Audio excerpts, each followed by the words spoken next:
sejatinya pondok pesantren itu apa sih Kiai? Ya katakanlah kita kuno ini kita kuno, apakah masih relevan untuk saat ini? Ada tadi bahasa sekolah umum juga udah disediakan di sini, kemudian ada pesantren. Tujuan pesantren itu seperti apa Kiai? Jadi memang pesantren itu yang saya rasa dan saya amati itu sangat luar biasa. Kenapa? Karena pesantren itu selain di sana itu diajarkan ilmu agama, juga pembentukan karakter, karakter.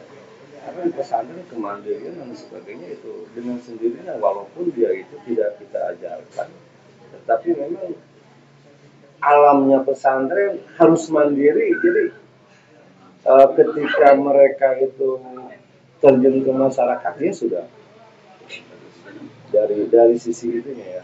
Kalau dari sisi keilmuan, ya apakah ilmu kitab kuning itu sudah tidak relevan di saat ini? Wah, keliru, sangat keliru.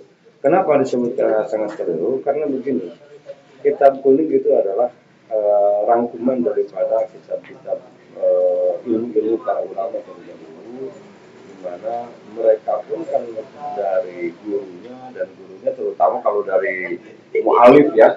Kalau sudah mu'alif kan kitab kuning itu mu'alif, Masya Allah, subhanallah. Kalau masalah fikih kan kita tahu itu kan dari madzhabul arba'ah.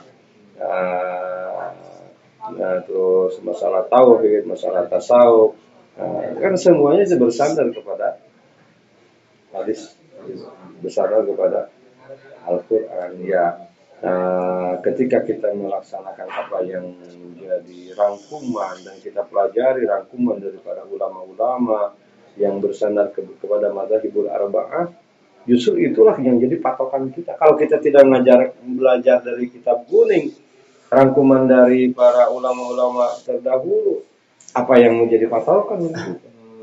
Ad-din itu kan, agama itu aturan. Kalau nggak ada aturan, akhirnya apa? Semau gue ya. Iya. Karena kan kita tahu ya, kalau kita urut bahwa di surat An-Nisa ayat 118 sama masalah itu. Wa nazzalna 'alaika al-kitaba tibyanan likulli shay'in wa busyra lil muslimin. Itu kan ayat itu menurut Imam Syafi'i wallahu a'lam rasulullah, bahwa Allah menurunkan Al-Quran itu menjadi penjelas kepada atas segala sesuatu. Itu at-tibyan itu kan ada 4.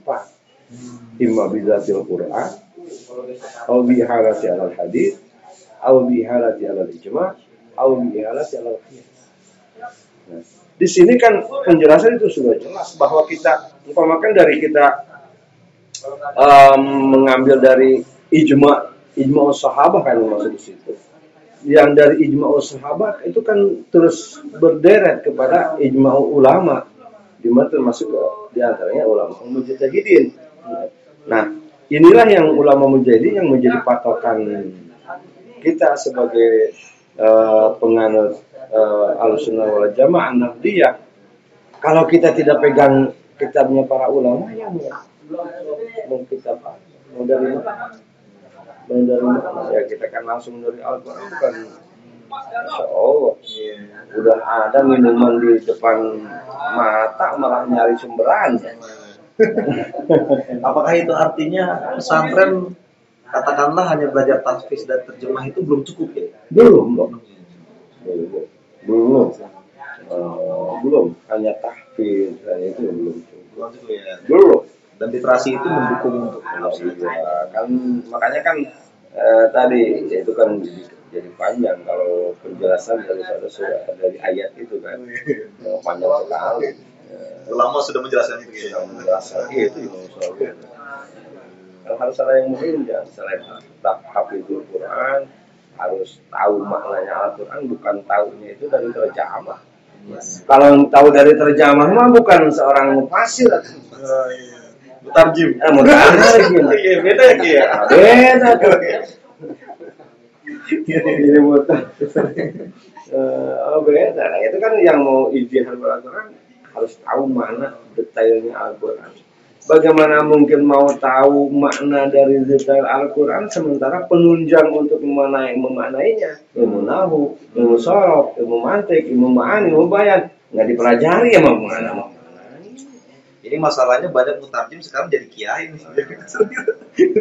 Masya Allah. Kan sekarang memang zaman instan. Ya, makanya saya katakan kalau zaman sekarang zaman mie instan. Iya. Anak lapar tinggalnya dulu bahkan langsung dimakan. Perbedaannya tapi kualitas mungkin Ya, kualitasnya jauh lah. Jauh. Saat itu kenyang. Beberapa waktu naik ya. Telat. Malah bisa penyakitan gitu. Insya Allah. Memang jadi sebenarnya di pondok pesantren itu sebenarnya adalah ingin memaknai Al-Quran. Hanya sudah terdahului oleh para ulama.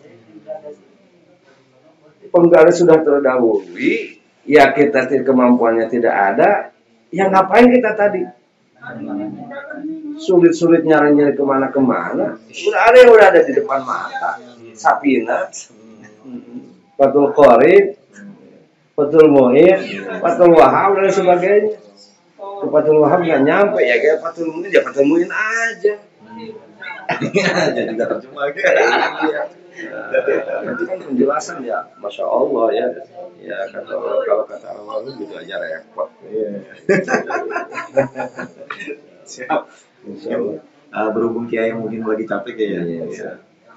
Demikian diskusi singkat kita dengan Kiai Abbas selaku keluarga dari almarhum Kiai Haji Raden Mukhtar Royani Cisempur yang merupakan pendiri pondok pesantren Riyadul Aliyah